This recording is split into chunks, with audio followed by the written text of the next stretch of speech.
Let me just see.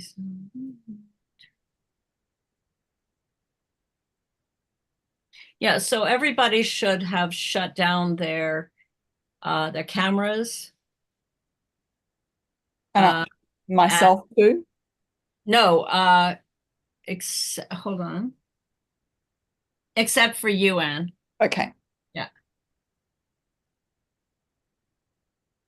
Oh, and I should shut off mine.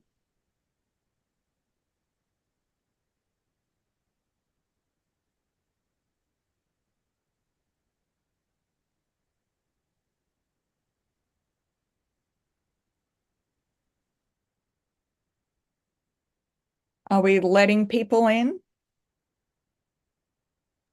Yes. Oh, Sharon, can you let people in?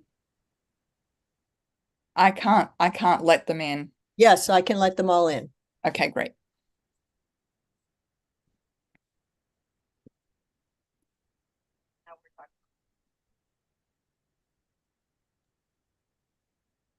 Do you have plans for if anybody, whatever it's called, We are now somebody tries to live. disrupt?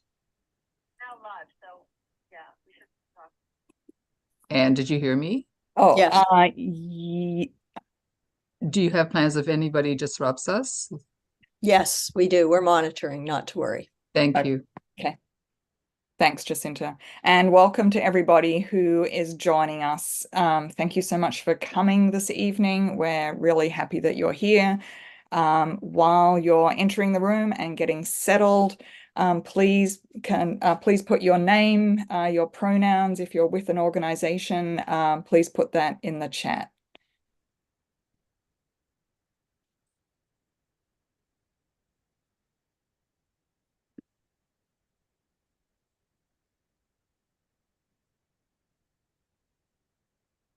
And Sharon, if you wanted to launch the poll, so people have an opportunity to do that. Happy to do that. Let's go ahead and do that. Thank you.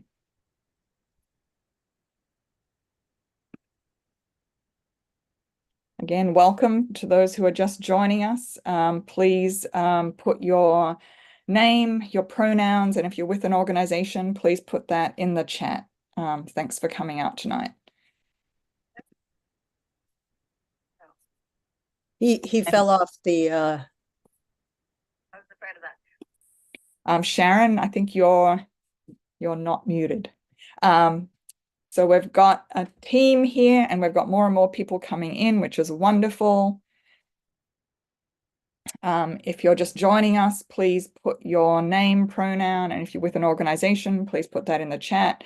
And also, please do the poll, which our wonderful tech person, Sharon, has just launched. We're interested to know how much experience folks have with the deputation process and speaking to elected officials.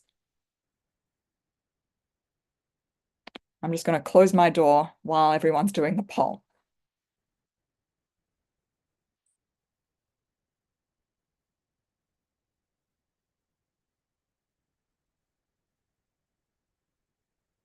Again, thanks to those who are just joining us.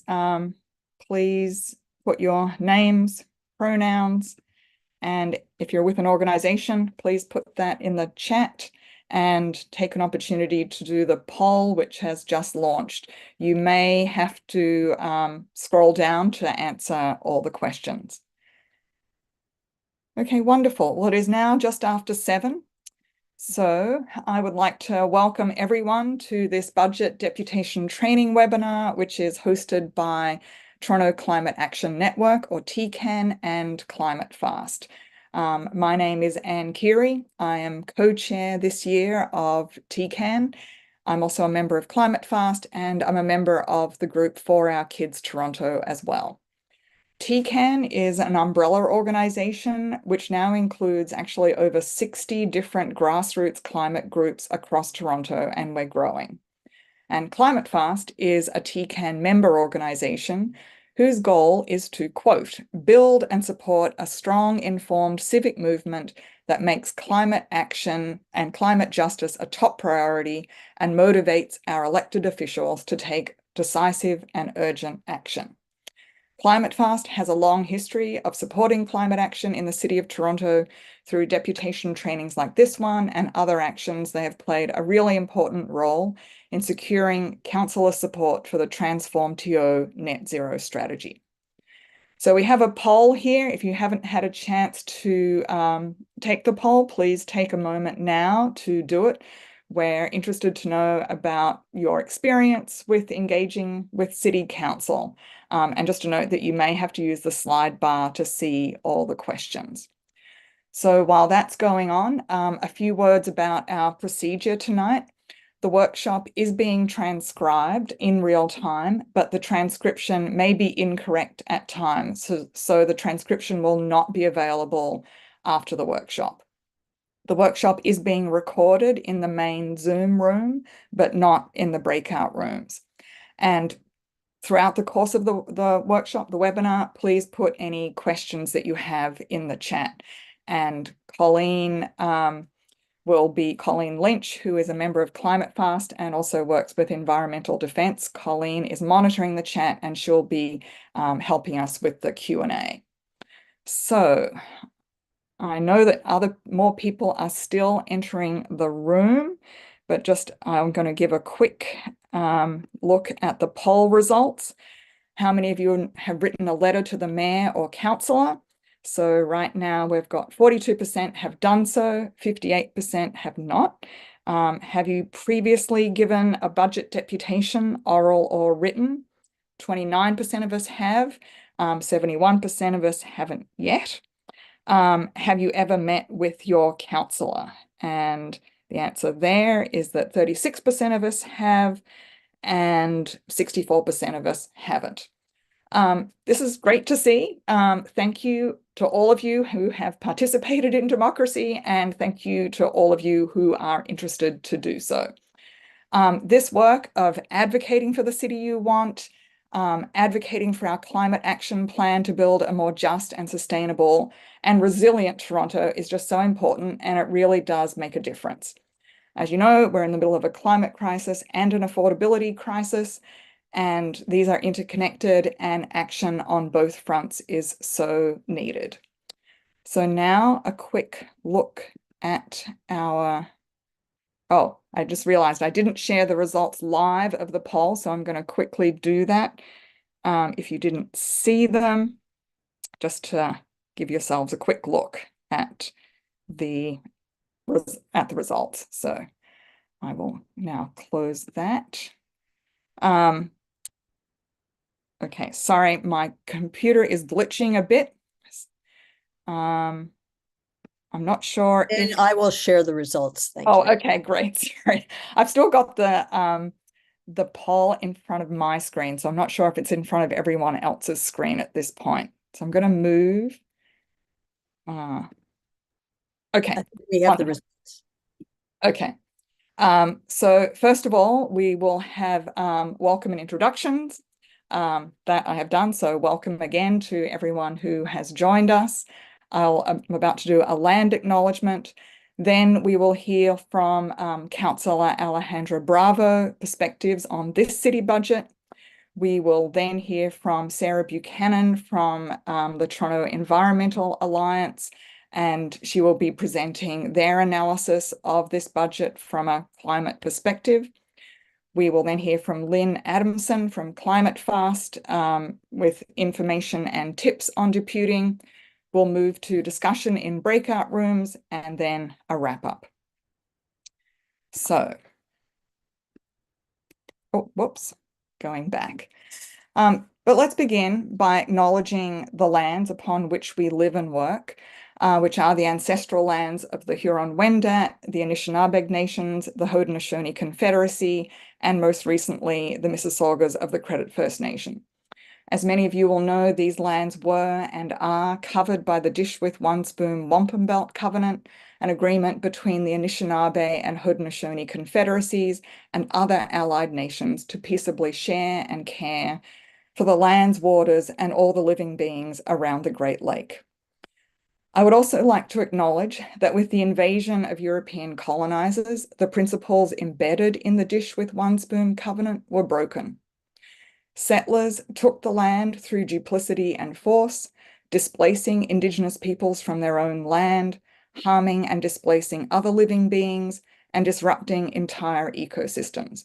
And this, of course, is not just an issue in the past, it is ongoing. For those of us who are settlers, it is important to acknowledge these truths. And it is also important for us to stand in solidarity with Indigenous people, with Indigenous land defenders, and support the work of decolonisation. And this evening, I would like to acknowledge in particular the work of the Indigenous Land Stewardship Circle. This is a community of elders, knowledge keepers, and community members who share a commitment to healing Indigenous lands and caring for the oak savannas in what is now known as High Park.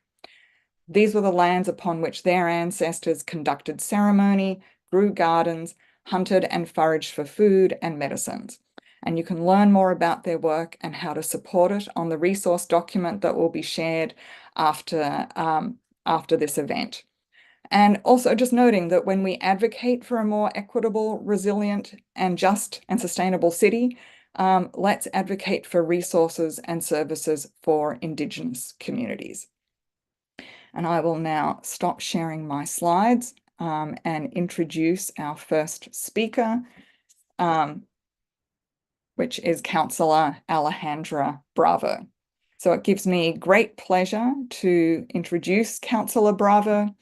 She is a councillor for Ward 9 Davenport and chair of the Economic and Community Development Committee. Prior to being elected as City Councillor in 2022, Councillor Bravo's work focused on helping communities understand and influence government decisions and the government decisions that impact them. She has worked with numerous civil society organisations, including the Broadbent Institute, where she was Director of Leadership and Training, the Power Lab, the Maytree Foundation, and Art Starts. Councillor Bravo is a graduate of the University of Toronto and the Ontario Institute for Studies in Education.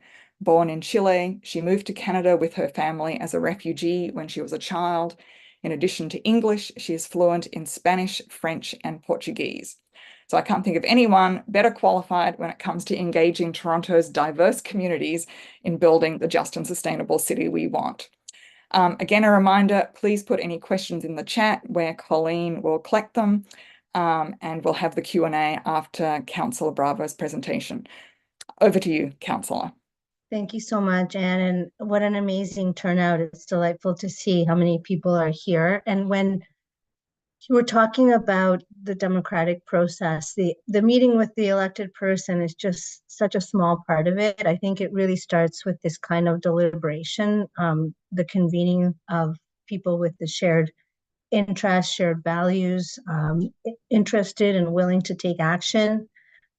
However experienced you are, the first action is actually to coming into a space like this. So that's awesome. The budget is obviously a really important opportunity to take action on the things that you value, because a budget is really an expression of what you value.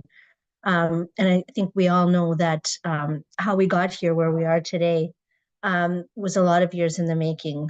You know, more than a decade of artificially keeping property taxes low, more than a decade of lack of investment from federal and provincial governments, and also more than a decade of imagining really great things and pulling in civil society to create them. I think about Transform TO and what a visionary document it is, how the essential things about Transform TO, which I think are so transformational, include a vision that encompasses climate action along with efforts to make the economy more fair, involves everyone, pulls our resources, and really imagines some really tangible outcomes to get to net zero in a time frame. The problem with all of these years of budgets that haven't actually funded the things that we care about is that we're behind. I'd like to say we're going to get on track, but it feels to right now it's like we're not on the track yet. And in this budget, while it's not everything, it is a start and a recognition that we absolutely cannot do the things that we need to do together. We cannot fix the things that we need to fix. We cannot build the things that we need to build if we don't have the resources I was at the budget meeting that I had in my committee on Monday. I talked about how for 13 years we know that the roof has been leaking. It just got worse and worse. Now, not only do we not need a new roof, but we need to repair all the damage to the structure. And in a lot of ways, this is what underinvestment has meant. And of course, when it comes to climate action, climate adaptation, climate mitigation, it's really important that we have the programmatic dollars and also the capital dollars to deliver on what we need. So this is where we are. I think it's the first look, like realistic look at since 2010 at what we actually need with an opening pressure of $1.8 billion, which means a fiscal hole of $1.8 billion. That would have been the equivalent of a 42% property tax increase. A lot of measures have been taken to reduce that number to 10.5%, and it does rely on the federal government coming through with its obligations to refugees. But I think that it puts us on a trajectory. We need to get to a place where we're actually funding some of the more transformative programs that have been included in this budget. And I know you're going to hear more about what those elements are. It puts us in a trajectory where we can actually start to build the more resilient city in the future, and that we're doing our bit around during a climate emergency, which is so disproportionately impacts people depending on what means they have, what other pressures, economic pressures that they're facing, whether they're a renter, the not only the cold snaps and the changing weather, the pressure on the summer for renters, and it just the flooding that we're mitigating through other means. It's such a bad value for money to not get ahead of that, and also it's dangerous and irresponsible. I also think that such a core piece of, as you all know, of contributions to emissions being transportation, we absolutely cannot afford to step back from funding TTC to 97% of operations pre-pandemic, because this is a fundamental piece of climate action, and it's actually such an important piece of economic and social justice. Affordability comes in so many different forms for people, and there's lots of ways to talk about it. There are residents in my ward I was meeting with last night who can no longer get insurance because of all the flooding that's occurred in their neighborhood. We think about the resources and the funds that are saved when through property taxes we're ensuring that transit fares don't increase, and that we actually are able to get to a part-time job after going to school all day on time. And then, of course, the terrible compounding costs of events like heat waves and the impacts on the economy. I think what's at stake here is something that's so profound, which is actually just keeping the things that we have with some enhancements that our previous commitment. We're actually not, we're not adding so much as we are actually funding the commitments that have been made repeatedly over the years.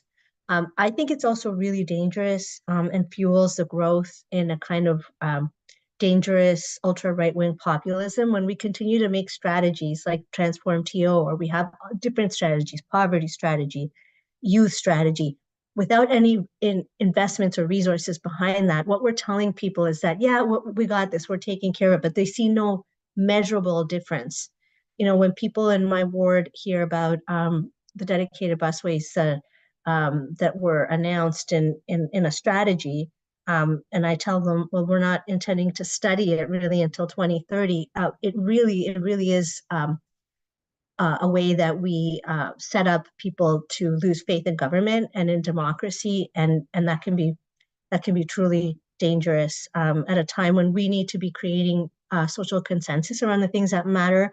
And if we look at before this current increase in inflation, people continually said that climate was top of mind.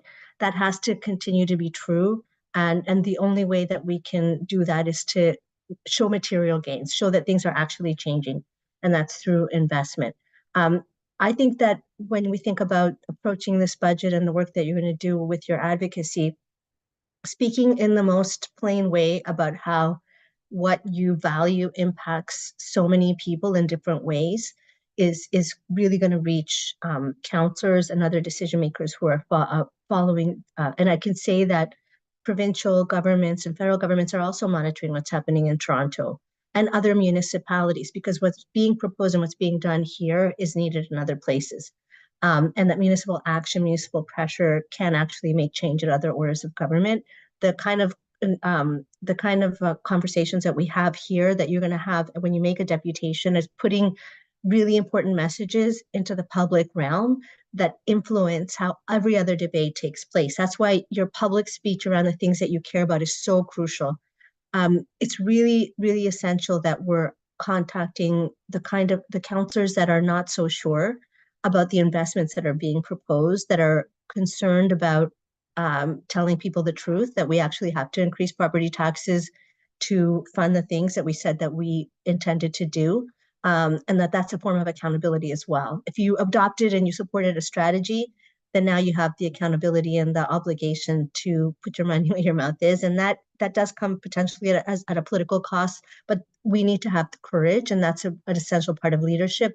So I would recommend to you that, if you could get out there, figure out which counselors are most nervous about supporting this budget, which counselors need to hear your courage inspire their courage, your insights inspire their connection of the dots. That will be truly transformational. And I think that we have a good chance of stopping the slide, stopping the backslide that's happened over the last decade, the time that we've lost, critical time that we've lost, and start to do things that are really envisaging action now. So I do want to leave time for questions and discussion. I just want to say that if we don't do this now, when we have a new mayor who's made this kind of commitment and a group of counselors that are willing to risk a lot to materially change things in Toronto, to show through action and show through deed that it is possible, when we pull our resources together, to find solutions to the things that impact us the most, including the shelter crisis, affordability crisis that has to do the lack of affordable housing, and so much more. So I'll leave it at that for now. And I understand that there may be questions and discussion, and I'm very excited to hear from you. Thank you so much, Councillor Bravo, for your words and your galvanizing encouragement to all here to speak out on what matters so much. I really appreciate it.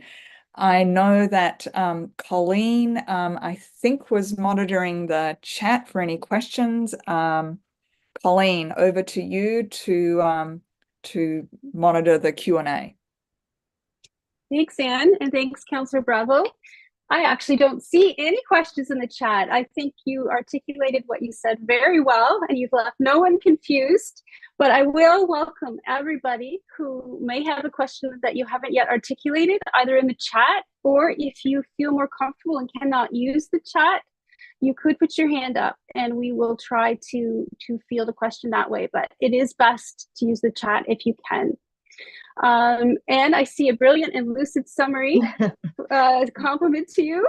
That's really nice. I also say, Colleen, that sometimes it's you, the questions come to you later. And I think that when you discuss maybe when you do the training and you discuss strategy, there might be other questions. So I want to make the offer that in our office, we'd be very happy to, if you pull those questions, to provide the answers. There might be more information that you need to get, some insights in terms of how you approach different counselors. I also would be very willing to do that. I just really want to thank you for, number one, for convening this. It's so important that civil society groups are with this important shared interest. It really cuts across every division at the city, whether it's parks or roads or transit or housing. There's so many opportunities for action. I see there's a question here. What kinds of things are you hearing from your constituents about the budget so far? What's your read on where the public is at right now? There are some people that are phoning, and they're angry because they are, you know, we have a lot of people who are on fixed incomes, retired sort of income, or but house rich. And that's something that, we'll be responding to. I've had 2 budget meetings so far, one in November to sort of look at what was coming. And at that time, we knew it was going to be like more than billion and a half dollars, the sort of the hole that we're in. So we asked people, what do you value? What are your priorities? What do you want to see investment in? What would you, if you had to see cuts, where would you want cuts? And it was pretty unanimous and consistent across what we've seen in other community consultations, which is people were really worried about affordable housing and seeing the numbers of people that are living unhoused right now, and the risks that they're facing, the dangers, and just the human cost, and also other forms of cost. Um, and there was, climate always comes up in different, and in a lot of different ways depending on where you are. It has to do with like people concerned around transit, being able to access it, making sure it's reliable. A lot of concern that in the last administration, cuts were made to transit, to bus service, which is really a lifeline, and wanting to see that restored. And also in our budget meetings where people have said anything should be cut, they said the police budget, where people thought that cuts could be made. So I think that um, that's kind of the same thing that we heard at our meeting on Monday, in which we already knew what the budget rate would be. There was one person who was sort of irate and saying that it's too much because in terms of a one-time.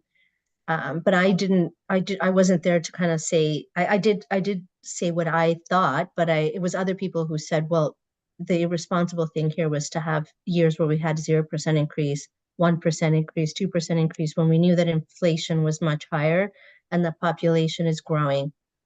So I think in general, one person said, my bus isn't going to go up. My kids are going to get into summer camp. I know people are going to get shelter. $25 a month is a good deal. That was kind of the summary. Yeah.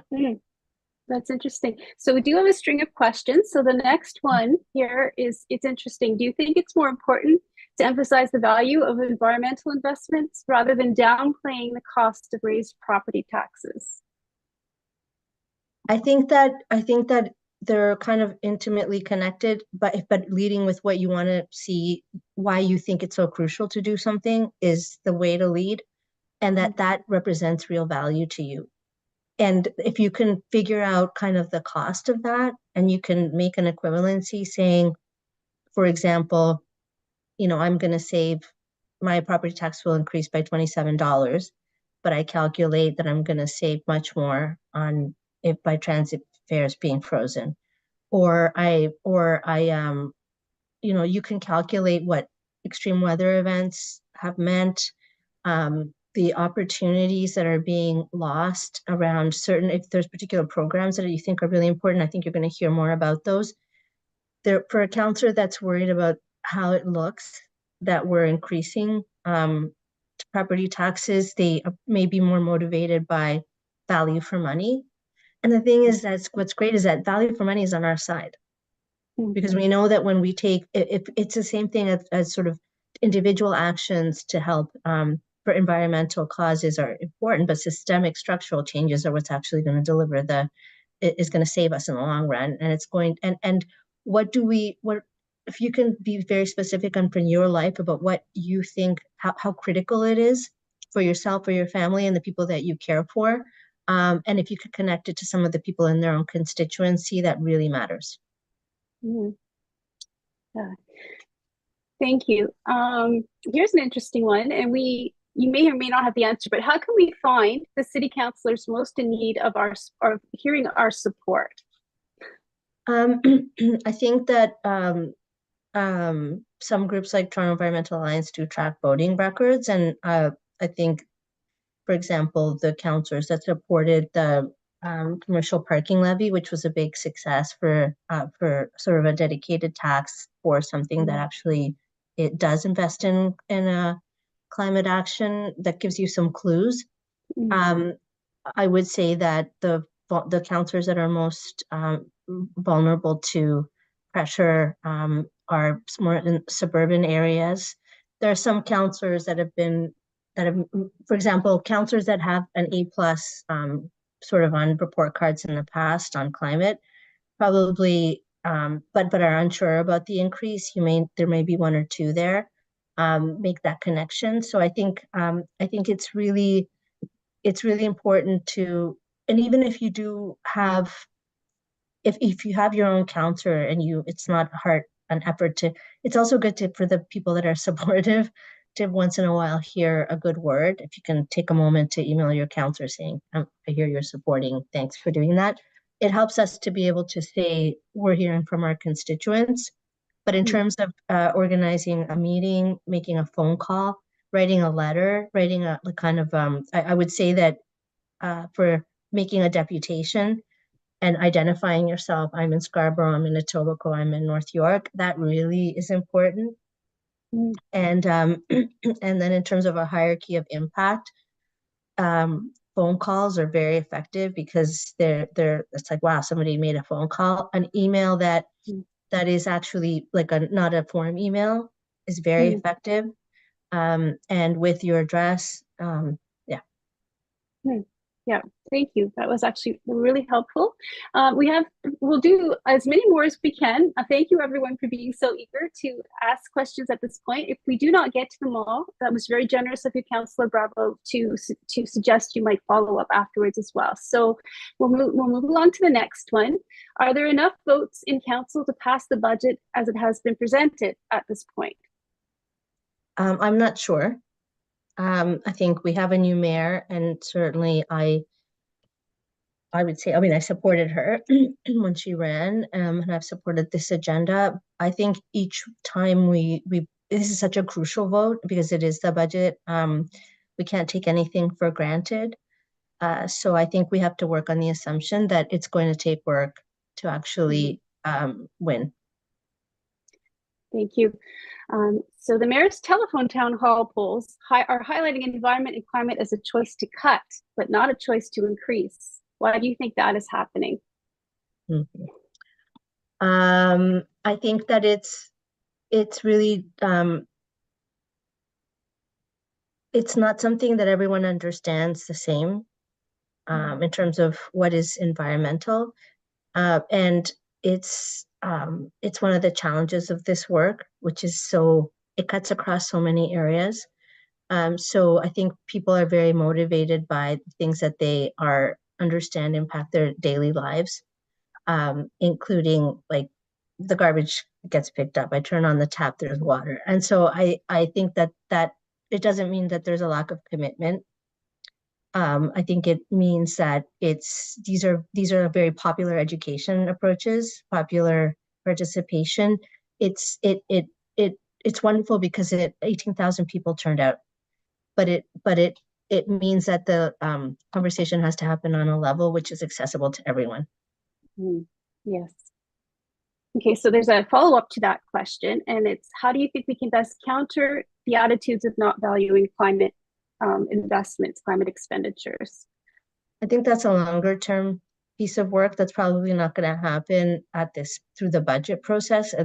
When you want to win a vote, it's not so much, it's like you're sort of testing the power that you have to build your power to make change. It's the time in between votes.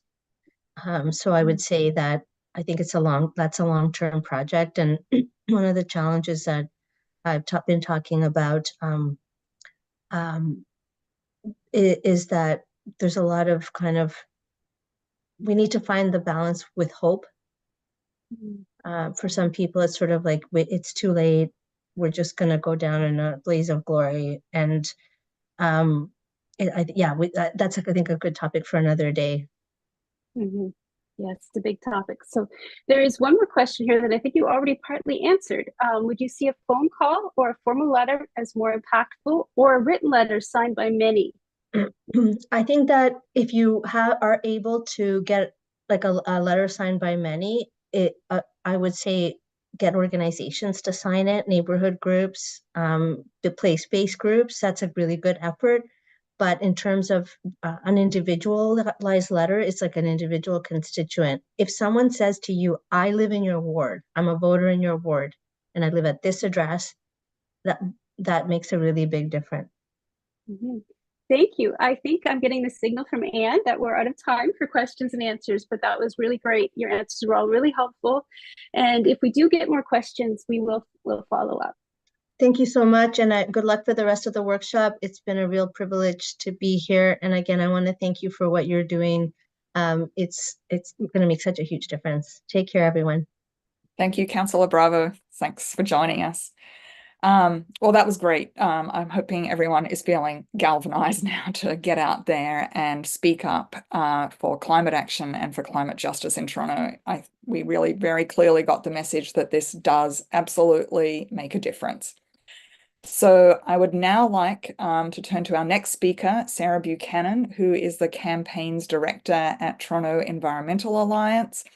From your website, from the T website, Sarah's career has spanned jobs in media, politics, and climate change advocacy. Most recently, she was, before T, working at Environmental Defence to push for stronger provincial action on climate change and empower communities to stop Highway 413. Before this, she worked for a city councillor in Toronto, focusing on childcare policy, water, transportation, and housing issues. Sarah cares deeply about bringing together social and environmental issues through progressive activism and connecting communities with the tools they need to build a better city for all. So thank you, Sarah, and over to you for your presentation. Thanks, Anne. Hey, everyone. Sorry, my camera's really blurry tonight. I look like I'm kind of in a dream. It's because my basement is super, super messy right now, so I don't want anybody to see that. Hence the blur. I'm going to start sharing my screen here so that you can see I have a few slides to present here. Actually, before I do that, I first want to give a huge thank you to everyone who came out tonight who has never been to a budget meeting or deputed or even contacted their city representatives. I think, as Councillor Bravo mentioned, this is such a great community to start in. And there's so many awesome supportive people who maybe have done those things, who are probably super willing and happy to answer your questions, even outside of this meeting. So I just want to encourage everyone, if you're planning to speak up and you're feeling nervous, you could probably contact literally anyone on this meeting who's done it before, including myself. I had to ask for advice and receive it. So thanks so much, TCAN and Climate Fast, for organizing this and putting it together to help, particularly help folks who haven't done it before, because I know it can be daunting sometimes. Okay, so I'm going to share some slides here, and hopefully you'll be able to see them. Okay. Everyone see that? Oh, now you're getting a sneak preview of everything. Okay, so I'm Sarah Buchanan. I'm the campaigns director at Toronto Environmental Alliance, and T has been around for about 30 years. And we work for a greener, more equitable city in Toronto. That means we've been through a lot of city budgets over the years, and analyzed all manner of things from trees to investment in fossil fuels and vehicles and things like that. So what I'm going to present here tonight is a really kind of quick overview, and then happy to take some questions and discussion as well. So one of the big things that we at T look at in the budget is how well the budget each year funds the city's Transform TO net zero strategy. You may be familiar with its previous name of just Transform TO. That's totally fine. There's some, as Councillor Bravo mentioned, there's some great things in that strategy, and we tend to look at how the numbers stack up in investing in some of the things that are on this list. Councillors and mayors have a tendency to commit to these really big, exciting plans, which Transform TO is. But then when it comes time to put money behind them at budget time, often, whoops, I don't know where the money is for this. We're just going to have to dial this back. There's a lot of that going on. So part of our job at T is to dig through the details and find out whether they're putting their money where their mouth is, and then to help folks speak up about where that money should go. Some of the really awesome things I'll just quickly talk about in here that make this a somewhat transformational plan is that it calls for all buildings, all existing buildings, the one that you're sitting in right now, I hope, to be net zero emissions by 2040. For 70% of trips to be on foot, bike, or transit. I think that's actually by 2030. And for this one, not a lot of folks know is in the modeling for Transform TO, free transit and really good, reliable transit for all. It has to be so good that it pulls people right out of their cars and into an amazing, punctual, affordable, accessible transit system. It also calls for electrifying a lot of things, including cars, transit, heating. It calls for a lot more renewable energy and more trees as well.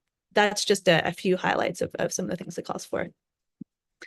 And there's a lot of things that we analyze that aren't in Transform TO. So climate action really is so much more than just the Environment and Climate Division budget. As Councillor Bravo mentioned, one of the biggest investments the city makes in climate action is actually in transit, into the TTC.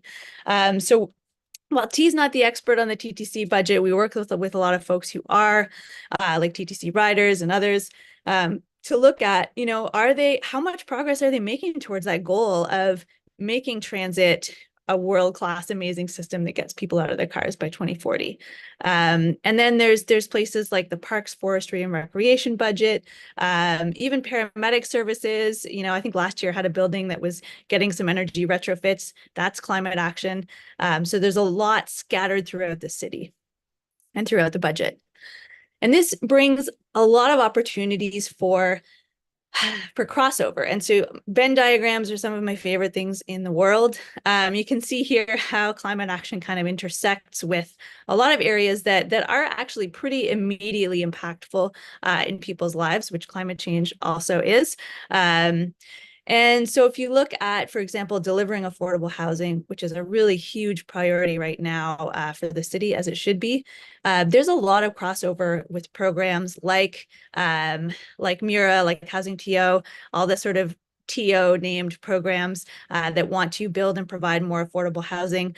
There are huge opportunities there to deliver green, low carbon housing along with that affordability to help retrofit buildings there. And that's some of the alignment that we look for and what we push for. And then talking about transit, things like providing the fare pass, which helps folks who might not otherwise be able to afford a transit pass to do so, or things like Rapid TO, which puts bus lanes on our streets so people on buses can get places faster. Those things have a lot of alignment with climate action because when we make transit better, it gets more people to shift from their cars as well. And so a really top line budget takeaway for this year. To be honest, I'll just step back for a second and say on January 10th, when that city budget came out, I'm probably one of the only people in Toronto who gets excited about budget launch day. But I was also nervous. I knew the city had this $1.8 billion hole, essentially, which is almost so large that you can't imagine it. But when it did come out, I breathed a bit of a sigh of relief that there weren't, big cuts to the environment and climate budget or to the TTC or to some of those critical core programs that we need to contribute to climate action. And in fact, there was some areas got a little bit more funding than we saw last year, like in transit. We didn't see fares go up. We didn't see service go down. We in fact saw the fares frozen. We saw service, start to improve slightly, and we also saw some investment in some what I call game-changing programs in the environment and climate budget that will reduce emissions in the future. But the really big hurdle here is that this is a proposed budget. And there's a lot of sticker shock on that property tax increase amount. And council still has to vote on it. So that property tax revenue is desperately needed to fix a lot of the crumbling city that we've been hearing about for years. That money is needed for investing in transit. That money is needed for investing in climate action and to keep core programs and services running. So to ensure that that sticks and to make sure that there is the money in city coffers to do the things that the city has committed to do, and we essentially, we really need your voice. We need folks to speak up here. And we especially need you to speak up if you've never done so before, because those are the voices that can actually have the most impact is, people who are so motivated by the situation that they reach out and they speak up. And so to prevent funding cuts and losing that investment in some of these core things that we did see that made me so relieved, we really need folks to speak up. So I'll talk a little bit about some of the things that are actually in the budget, the environment and climate budget and elsewhere that are good. One, I've talked a lot about investing in public transit there. That's also going to help make life more affordable for people. I did a quick back of the napkin calculation for my own budget, and not raising TTC fares is going to save me about 1/4 of the total amount more I'm going to pay in property taxes. Not bringing library fines back in, it would be embarrassing for me to tell you how much I would probably pay in library fines. That's probably going to save me another 1/4. So when you think about making life more affordable through the investments from property taxes, it starts to sound a little different. There's also more money for staff for some really important climate programs. And one of my favorites that I like to talk about is the emissions performance standards program. It's not written down on here because it's really boring sounding, but it's a super, super critical program to gradually reduce emissions from existing buildings. It's one of the hardest places to actually reduce emissions in Toronto. This program, it hasn't even been formally approved yet. It's just starting to get off the ground, but they need staff to get it moving forward and to do all the thinking and planning that needs to be done. This program is in the future hopefully going to be one of the biggest tools to actually bend that curve down to where it needs to go. And so if that gets delayed, then we're looking at that curve bending a lot more slowly. There's also money in the budget to do some cool building decarbonization. Exhibition Place, that was a fun kind of little surprise in there that I wasn't expecting. It's getting some funding to reduce emissions by using wastewater energy, which I think could be a really exciting model for some other city buildings to also transition. And there's also some increased investments in bike lanes and the cycling network plan. Although, in talking with our friends at Cycle Toronto, we know that there's still a lot more to do there to hit some of those commitments to, getting lots of folks on bikes. So it's not 100% there yet, but it's getting a lot closer. So what is not in the budget? What do we want to see? I tried to limit myself on this one because we usually have a long laundry list of asks every year. And for this presentation, I just kept it to 2. Honestly, one of the biggest things we need is more funding from other levels of government. The city has really limited powers of taxation, and those powers of taxation don't grow with the economy. So we don't have access to income taxes or sales taxes. Those are the kinds of things that, as inflation grows, those grow generally, not always. In correspondence, property taxes don't really do that. So it puts the city in a really tough position. And the federal and provincial government need to step up. We have similar climate goals, and although some are more ambitious than others, but greenhouse gas emissions don't just get reduced, because the city reduces them. It's a team effort, and the federal and provincial government really do need to fund some of these ambitious actions in the city plan. City cannot do this alone. We just launched an action at T to ask your MP to step up and provide some funding for things like transit, green affordable housing, lots of good stuff. So there's a link there. I'll also put it in the chat after, because I don't know if it works on this thing. And then another thing we'd like to see, we're supporting TTC riders and asking for Scarborough Busway to replace the RT, which conked out in August. And the funding has been promised for that, and it is not in the budget. So we'd really like to see that put back in. And so what's under threat here? This is sort of an honesty moment here. The proposed climate budget funding, as exciting as it is, slightly under threat, just as kind of everything is right now, because it's not approved yet. And councillors still need to vote on that property tax increase, and many, are vulnerable to public outcry in one direction or another. That's why we need you to help be part of the public outcry, to say, we need investment in our city programs and services. And, climate and environment budgets are vulnerable. So we heard Councillor Bravo, I think, mention it as well. Climate can be polarizing. There was a lot of support in the pre-budget consultations for investment in environment and climate. We also saw almost the same amount of people saying, no, we want to remove funding from it. So it can be a really polarizing issue. Frankly, a lot of people don't always understand the impact on their own lives that, removing this funding would have.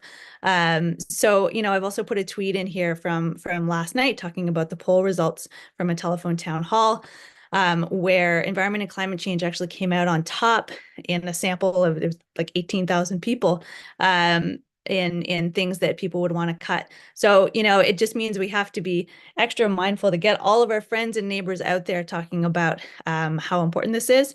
And there's one more telephone town hall tomorrow night. So if you can get out there and push those buttons and support environment and climate in those polls, that would be really, really helpful.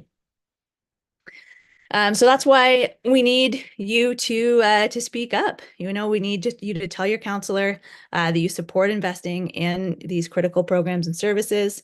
There's a few ideas here for how you can reach out to them. I said send them a personalized email or phone call right at the top, because that really does make a difference. If you are their constituent, you start off saying, hey, I live, at this address in your ward, and I'm a voter. Here's why I care about, environment or climate or whatever it is you're writing about. Tell your story, mention why you support it, and ask them to invest in their city. A phone call is also great. You can leave a voicemail or a message. It makes a strong impact. I used to work for a city councilor, and if we got 5 or 6 phone calls on something, that was enough to bring it into a team meeting. I mentioned joining a telephone town hall. There's also speaking up at a budget committee meeting. I know Lynn's going to be talking to you all about that more tonight. It's a great way to see the process in action and have your say, and telling your friends and neighbors to do the same. And there's also a link here, which goes to the city page on all their various different consultations and places where you can speak up. But, if you feel daunted by the idea of, formally speaking at budget committee, sending a personalized email is also a really, really great thing to do. Ideally, do both. And I'm not going to go through this cheat sheet, but I'll just say that we do have a cheat sheet available. I think it's in the resources that are going to be sent out. So you could, if you wanted to, have it up on your phone or print it out and have it with you. It fits on a page with just some basics, ideas for things you can say that relate to the climate budget here. And this is for the nerds. There's a cool new briefing note in this year's budget materials that was really hard to find. I actually didn't know it existed. It's called the Carbon Budget Baseline briefing note, and it has some cool stuff on like how much is the city spending on fossil fuels this year? How far behind are we on our climate goals? It turns out we're kind of far behind. We're tracking more towards a business as planned scenario than the net zero by 2040 scenario. It talks about maybe why this is, but what kind of programs might help bend that curve back down. Like my favorite program, the emissions performance standards for buildings. And then I'll give a quick plug here for our action again to email your MP and tell them to step up. MPs in Toronto, I know they're hearing a lot about it right now, but they need to hear from their constituents who will say, you live in this city too. We need you to share the wealth. The federal government has a lot of access to revenue tools that we don't, and you need to fund your crumbling city. So there you go. There's a tool right there you can use. I'm going to stop there and see if there's any questions.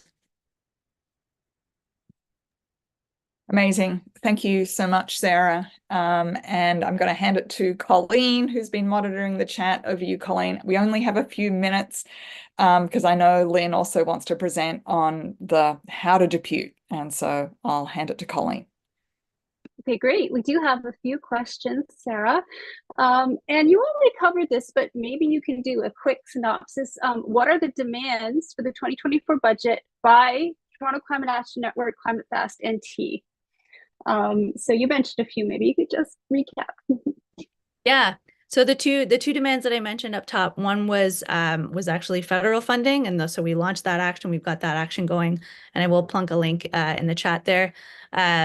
And then the other demand was the Scarborough busway. So a lot of folks waiting out in the cold for crowded buses, out in Scarborough.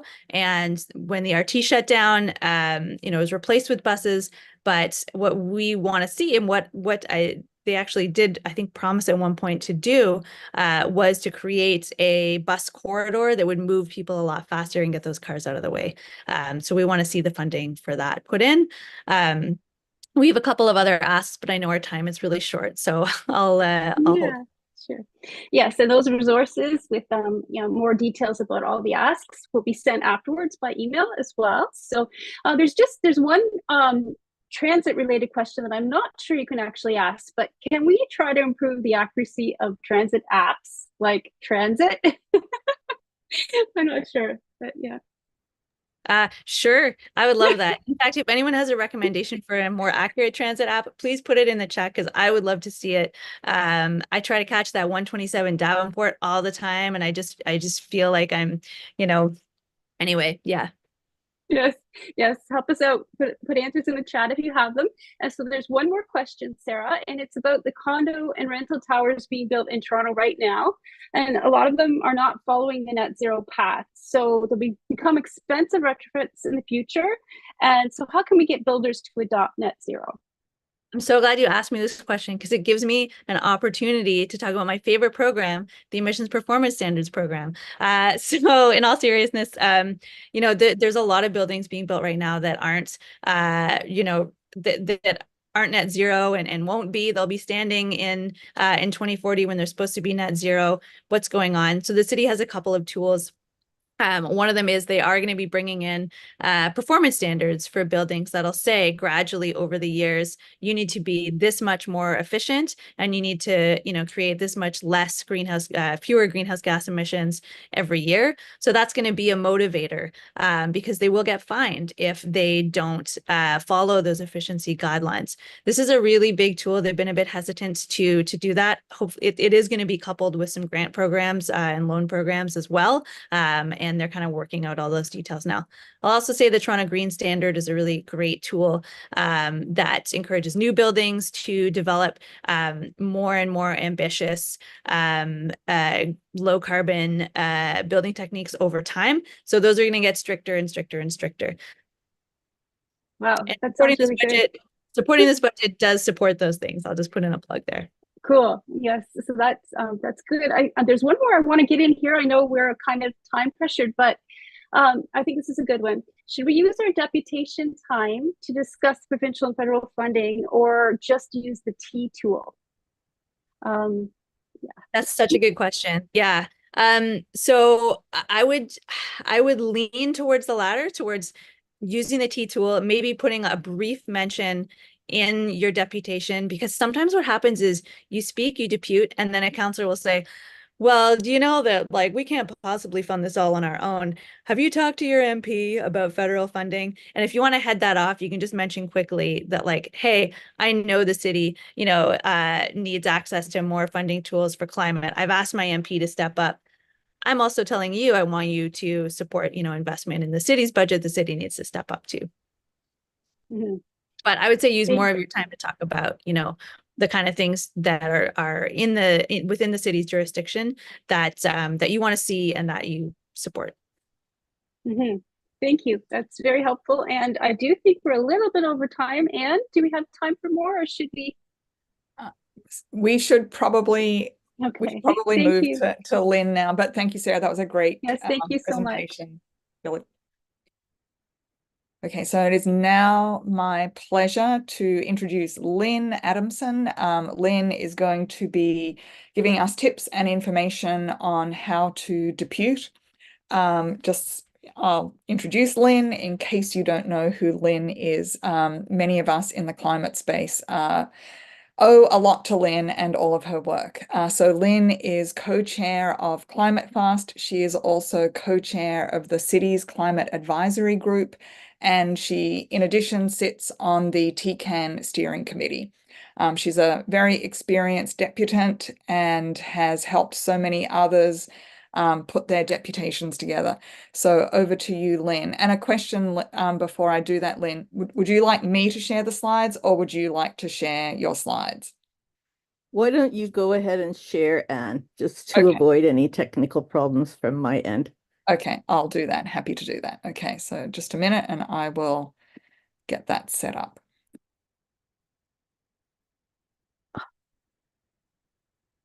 Oh, there are blue lights from my glasses. I apologize. Oh, maybe if I sit like that, I'm okay. Okay, so I'm here to talk to you about deputations. What are they? They're short 3 to 5 minute speeches that we get the opportunity to make to city council committees. And that can be infrastructure and environment committee, other committees, and in this case, it's the budget committee. It's really a privilege and a right, and a very important right that we have as residents of Toronto to be able to address our councillors in person and have them hear us. It's really important, and they do take from it a sense of what it is that really matters to citizens, because they know you're taking your own volunteer time to show up and speak. So it has an impact. And there are special budget consultations that are held in several locations throughout the city, and those will be Monday and Tuesday next week. You need to register to speak at one of them by Friday at 4:30. And there's other locations now. City Hall, I believe, is full morning and afternoon on Monday, but the evening had some spaces left last I checked. And the Scarborough Civic Center has spaces as well on Monday, and you can see it. There's room in Etobicoke in the afternoon and evening on Tuesday, and North York Civic Center. You should know that you can speak virtually to any of those locations. So you can, when you register, just say whether you want to come in person, which is really great if you can, because you meet the other deputants and you meet the councillors in person. We sometimes even get a photo at the end of the session with the councillors and the deputants. It's a really good opportunity, but you know what? We're all busy. And if you want to do it from home, that's good too. And just you won't know for sure where you are on the list. The sooner you sign up, the earlier you will be on the list.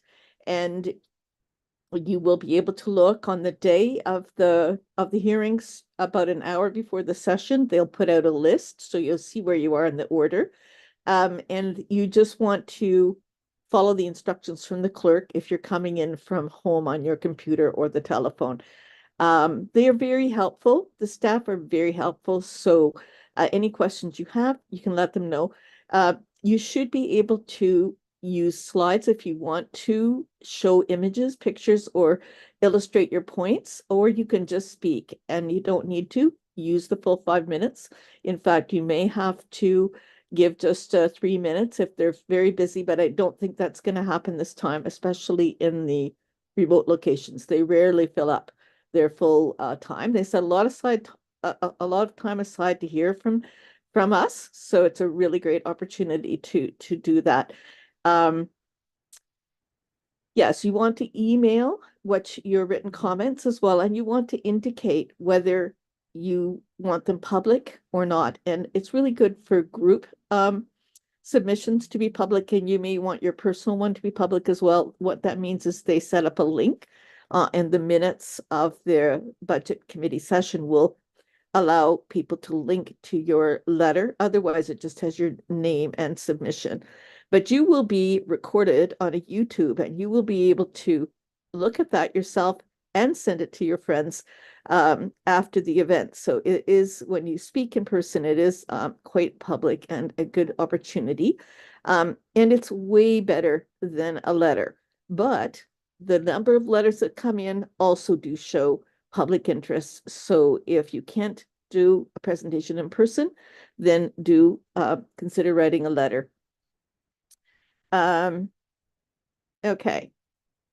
So on the document, there is a document link that's going to give you more information about deputations, and it will include links to the background documents. Some of you asked about the asks, and you'll be able to see more about what we need and what we're getting if you can take the time to follow some of those links. And we'll hopefully send out a little more information to you as well. So let me see. Let's go on again to the next one. Yes, here we go. Introduce yourself. Start by stating your name, your ward. You can say what you do for a living if you like, and thank the committee for the opportunity to speak. You want to make your submission personal. You can highlight the urgent need globally, but you don't want to only talk about that. You want to link to climate change impacts that you feel in your community that you're concerned about for Toronto. Okay, next slide, please. And you want to pick your key points. So you will want to make a broad statement about the importance of implementing Transform TO net zero strategy and any particular asks, which Sarah has given us a couple of those. Now, we do need the budget increase in order to fund. It has expanded staffing for our program that we really need. So we do not want to see any cuts to the city's budget. And let me see, you want to use numbers sparingly in your talk. You want to be personal. It's your opportunity to relate to the counselors that are there as a human being living in the city that we all share that's concerned. Whether it's like Alejandra said, people can't get insurance because of flooding in some places in the city. So there may be direct impacts you want to talk about, or you may be wanting to highlight that there's lots of opportunities for jobs, for young people, for minorities, for people to get engaged in retrofits, so that you're excited about the potential for that, and it's really important. Or that transit really matters to you, or that bike lanes really matter to you. Let them know what it is in that Transform TO program that really matters to you. Okay, so be respectful. Yes. Oh, yes. Give the vision of the city you want and be respectful. You set the tone. Please be kind in your comments and straightforward. And you don't have to mince words, but you don't want to insult anyone or criticize anyone. There's no need to do that in order to make your point. So be respectful and as clear as you can be. Okay, next one, please. I think there's one more. Oops. Nope, go back one. We missed one. Yes, so you want to restate at the end what you're looking for and be prepared for questions. You may get questions. They're probably friendly questions that they just want you to say a little bit more about what you put in, but occasionally somebody might put you on the spot and you can just say, I don't know, or I'll try and find out. Or as Sarah said, you can say, yes, I know other levels of government have to come in, but let's do our part at the city. So you just find an answer. And let me see, next one. Okay, we've got a brief, I think it's just about a minute of a deputation so you can see what it looks like. And again, you can do it online, so you don't need to be in person, but this is an in-person clip.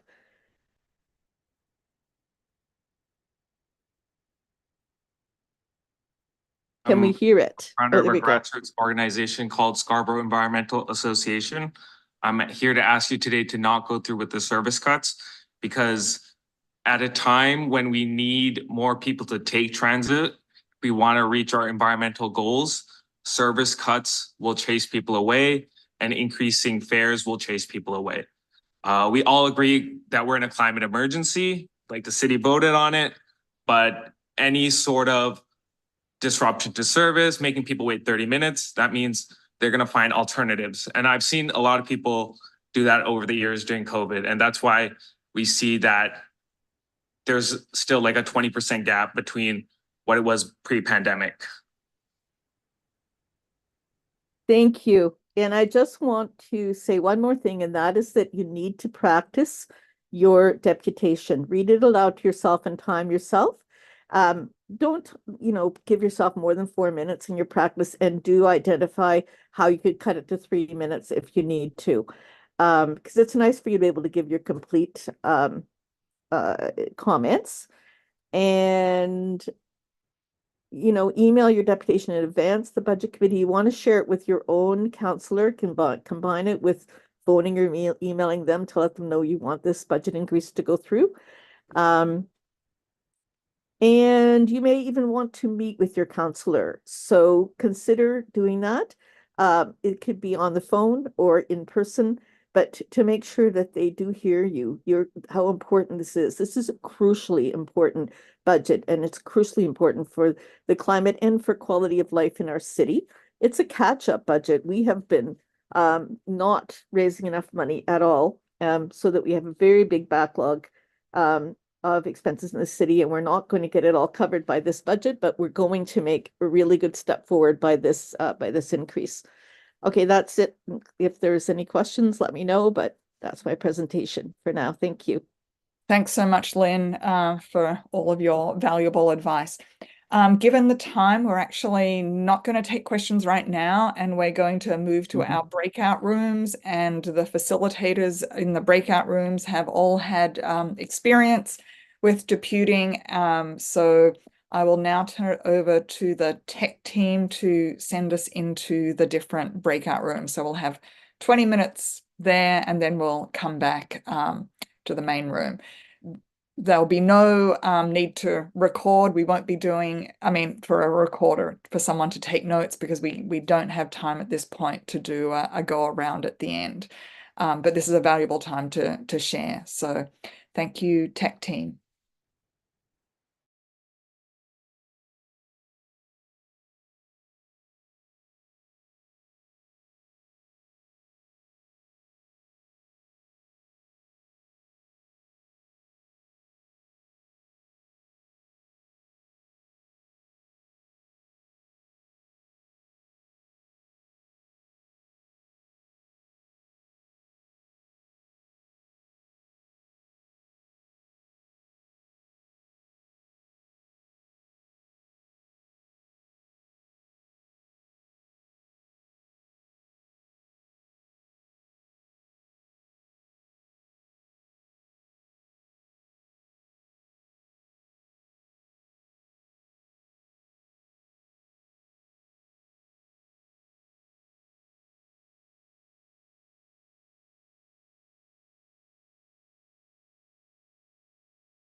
Hi, everybody. I'm not sure if we're still getting people back from the breakout rooms.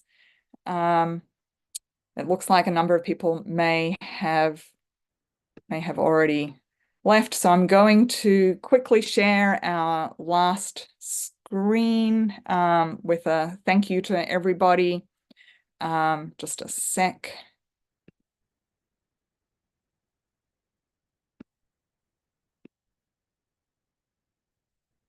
Okay, and slideshow and final slide. There we go. So I guess we've lost a few people because we are out of time, but I just wanted to give a huge thank you to those who came, those who participated in the breakout rooms, and just to thank everyone for coming. I'm really excited to meet new people who are new to deputing and doing this for the first time. One piece we didn't get to talk about were the budget town halls that are coming up as well, which is another really important opportunity for people to speak up for climate action in the city. All of this information will be shared on the resource doc that we will be sending out after this event. Thanks to the tech team, thanks to all the facilitators, and thanks to the presenters. And please stay in touch. There'll be links to newsletter signups if you're not already on one of our newsletters. So thank you all, and good night from all of us.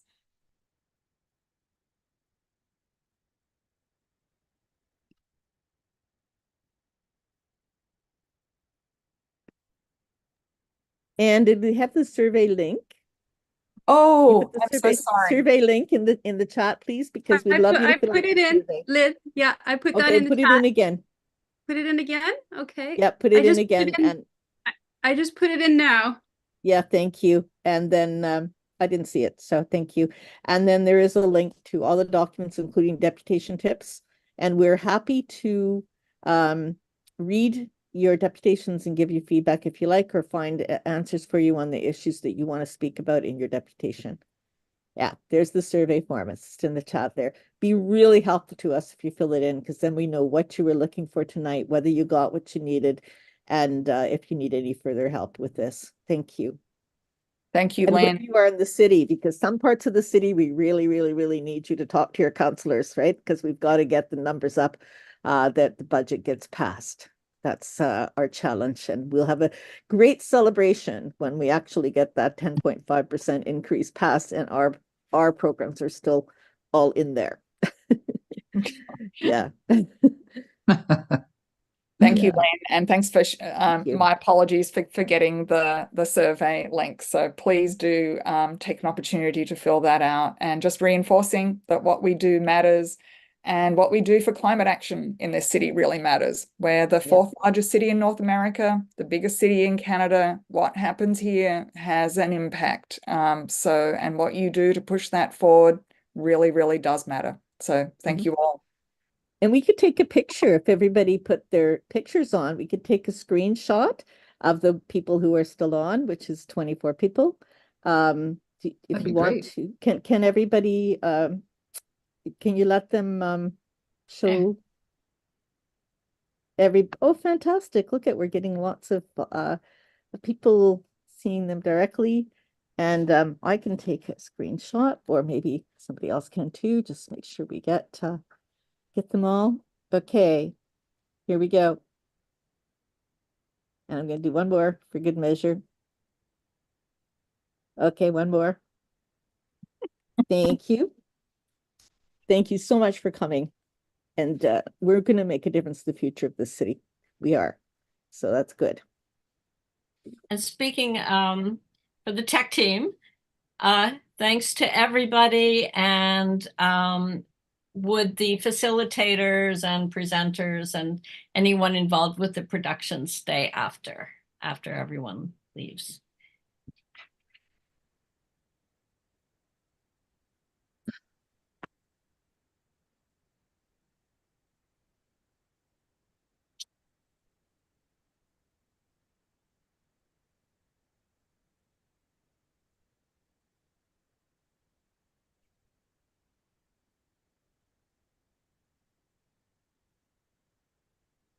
Aha. Is this all of us? 1, 2. Yeah, I think so. Excellent. So we're just doing a debrief. I don't know if I'm supposed to do that. Yes, I think it says, I don't know. Okay, well, I'll share it just because nobody else is speaking up. Thanks, Well, Lucas. you're Ray for tonight, right? So that's what Ray would do. So good for you Is to it? go Oh, ahead and okay, do it. all right. Yes, Yeah, it is. good luck with In your it. job description. Thank you, Mark, for helping. Oh my goodness, you saved my bacon anyway. I don't know about how Sharon feels, but yes. And thanks to all of you. I think you did a fabulous job. I thought it went so smoothly. It was really good. Yeah, so I'm hoping that the feedback is positive. Does anyone want to talk about what worked and what didn't work? I thought it all worked. I don't know. So professional, so smooth, you know, Like and butter. so warm. It's so warm and you know, I think it was warm from beginning to end.